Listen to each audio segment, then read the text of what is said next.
Yes, actually, Mel saw the movie about a month ago and loved it. And that was a great relief to me. He called me on the phone. Actually, Steve and I went to go and say hello to him that night, and we were very nervous. I had communicated with him many times throughout production, but that night especially was the big night. And when he called me the next day, because we didn't stay for the film, actually, we kind of lied. We said we weren't going to stay for the film, but we couldn't help, so we snuck in the back just to watch and see if he was laughing during, and he was. But then we snuck out quickly when the lights came up because we didn't want him to see us. He called me the next day, and he kept going on and on about it, and I told him, Mel, this is a phone conversation that I've been both looking forward to and dreading for the past 3 years. But it went very well, and Buck Henry saw it and loved it as well. Well, I don't actually think I'm a member of that group because I don't know any of their cell phone numbers. I have met several of them, but and I'm friendly, and Will Ferrell is a friend of mine, but I don't necessarily feel like I'm a member of that gang, as it were. But that, even if I were, included as ostensibly a member, I don't think that would preclude me from trying other things or venturing into other territory as an actor. But I try not to be too precious about it either. And if I only do comedies for the rest of my career, I'd be completely happy. Frankly, just the fact that I'm employed makes me very happy. No, I'd love to do, frankly, whatever I could be hired to do, if that means comedy or drama or adult films. Yes, we can take a picture together. I would love to. You know what? I tried not to do an impression of Don Adams purely because I thought it would be the best tribute to him and to the show to leave that alone, because his version of the character is very definitive. And I thought if I were to do an impression, it would be just that. It would be a pale imitation of something that was so great.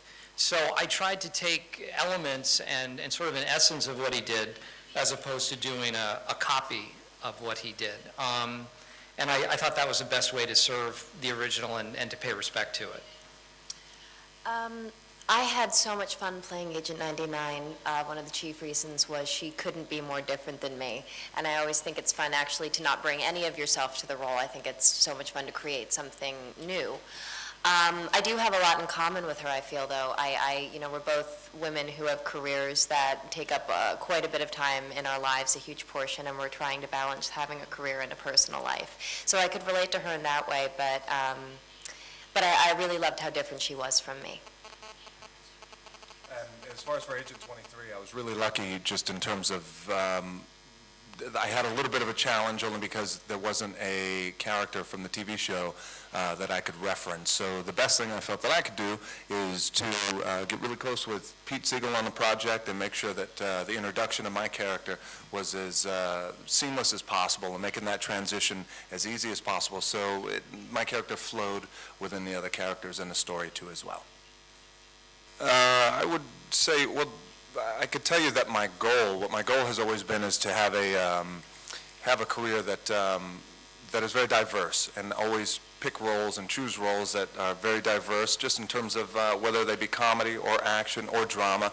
I think in my case, it was important to me to create a foundation, again, that was diverse and not necessarily stay in action roles or comedy. I want to do drama too as well, and always mix it up and always try to find challenges in a variety of different roles. And in this particular case, I was really fortunate that I was able to work with great actors. We had a great producing corps, and especially a really, really good director who I really enjoyed working with. And as we talked about earlier, the material was really, really good.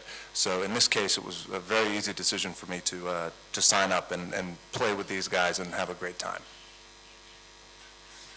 As in terms of, you're asking about Maxwell Smart and how people's perceptions are of the character. I'm not. People have a very, we've traveled around. I don't know why I'm holding this up because I can only hear myself. we've been traveling around and going, we've gone to Australia, we've gone to Mexico, and so this is our third stop on sort of the international tour. And we're finding that people are aware of this character. People know who Maxwell Smart is, and are very specifically tuned into Don Adams' characterization of him. And so it's sort of a daunting task to try to recreate this thing that people see of as iconic. And the only thing I can compare it to is there's an American version of this TV series called The Office, which started in England, which an actor named Ricky Gervais did such a wonderful job creating. So I had the task to sort of recreate the same type of character in the United States. And I really took the same approach as I did with this, to not duplicate, to not try to copy or mimic in any way, but to just do the best that I could. Because the whole idea, the premise for Get Smart, I think is very funny. This sort of counterintuitive guy, I never saw him as an idiot. I never saw him, and neither did the original producers of the show. They really thought of him as a fairly competent spy who was able eventually to get the job done. And he wasn't always the best agent, but he did the best that he could.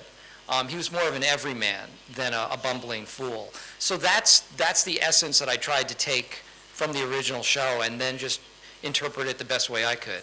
So I kind of tried to set the bar low for myself and just, honestly, but just try to make it as funny as I could make it and not try to reach the heights of anything or anyone else.